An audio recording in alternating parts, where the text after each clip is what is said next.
Rajat, morning. Thank you for joining us. Rajat, characterize the market environment for us. What are the sound bites you're picking up from some of your top global and local clients?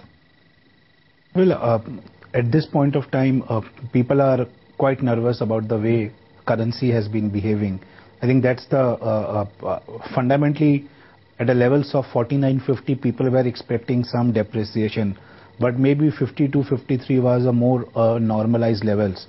Now you are seeing these levels getting more impacted by either a technicals or the sentiments, and these becomes very crucial because the Indian markets will completely be a reflection of how you see currency behaving right now, because you are almost at the end of the earnings season now.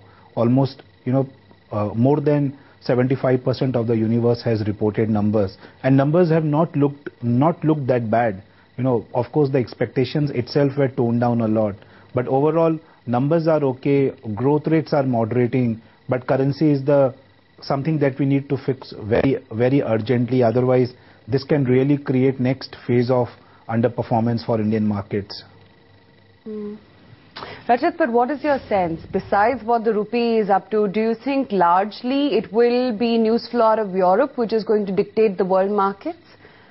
But in the short term, of course, yes, and we are seeing this on and off again now, where 1 month in a quarter gets devoted to European markets, 1 month gets devoted to the way the policy making happens in the system, and then you have earning season happening. So this is a phase where European markets over the last couple of weeks have again taken center stage, which has led to this correction. But I think while there's very little that we can do as far as the Europe is concerned, at least some of the domestic related things can get addressed, which can at least help India deliver an outperformance even in a turbulent global environment. Rajat, now falling rupee is bad news for importers and for companies which have imported foreign capital. But this is blessing in disguise for an exporter, for IT companies. But if I map how IT stocks have moved in last 1 month and last 2 weeks, they've been marked underperformers. Why is that? Well, because of two things. First is, if you look at the guidances that some of the companies have given, likes of Infosys, Wipro, and then the revised guidance of Cognizant, there's definitely some issue that they are seeing at their own customer level. So their own top line growth right now is not exciting. So currency is just helping them to protect a reasonable growth. Secondly, these stocks also see participation whenever there is a sell-off in the market, given their index weightages. So while some of these stocks may be outperforming, for example a TCS may have seen an outperformance, and an Infosys may be remaining in the range of 2350, 2400, they still don't create an absolute performance in this time, because currency just helps them to protect their downside. It does not help them to create an absolute performance from here.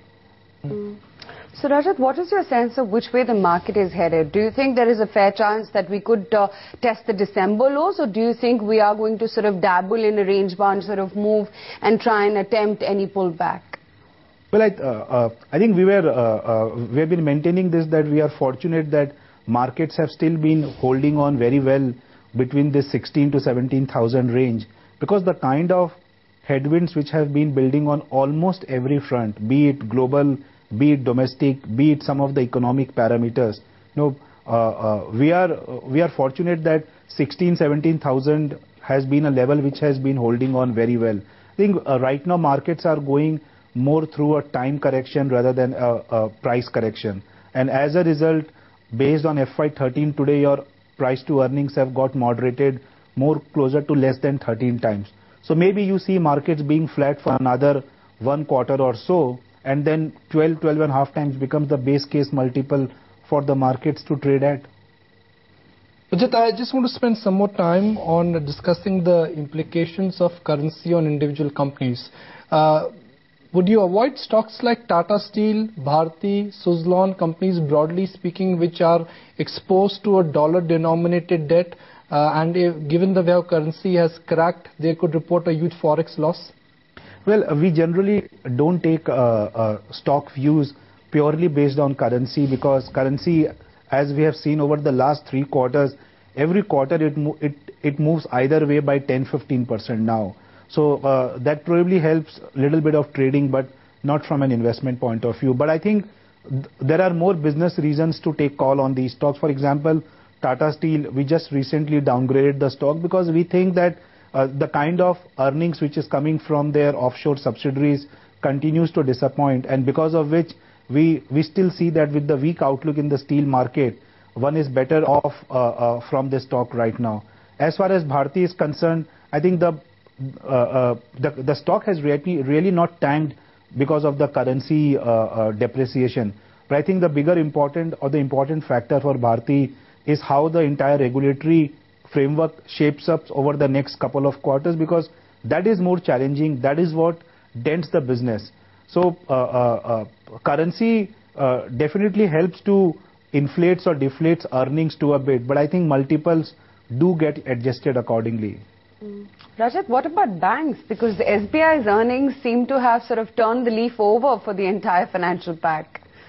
Well, they were the ones which saw the problem much ahead of others, because of which their slippages were building on even before it came and hit the system. Right. But I think the two important things for SBI, first is that if they are able to maintain this 4,000 crores kind of a profit run rate, that will help them deliver an ROA which they have not delivered for more than a decade now. That is one. Second, today capital adequacy has become a very important parameter for banks, and SBI will be having a 10% tier 1. I think these two factors itself can warrant a significant performance. But for the macro uncertainty that we are living in today, this stock would have been trading much higher than what it is now.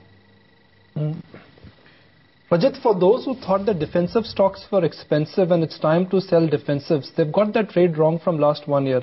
Do you think, given the kind of environment we are in, defensive stocks, consumer names, pharma names, some of these niche FMCG companies, they will continue to surprise us on the upside?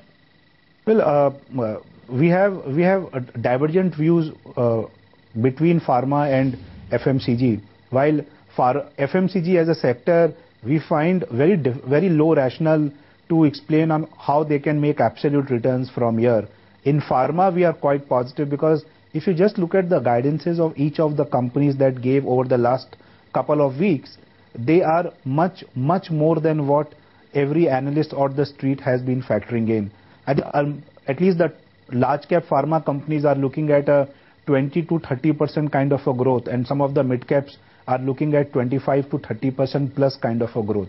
And plus currency some way or other comes and helps them. So pharma as a pack, we are more positive, not because of the defensive nature, but because we think that the growth rates are very strong for them.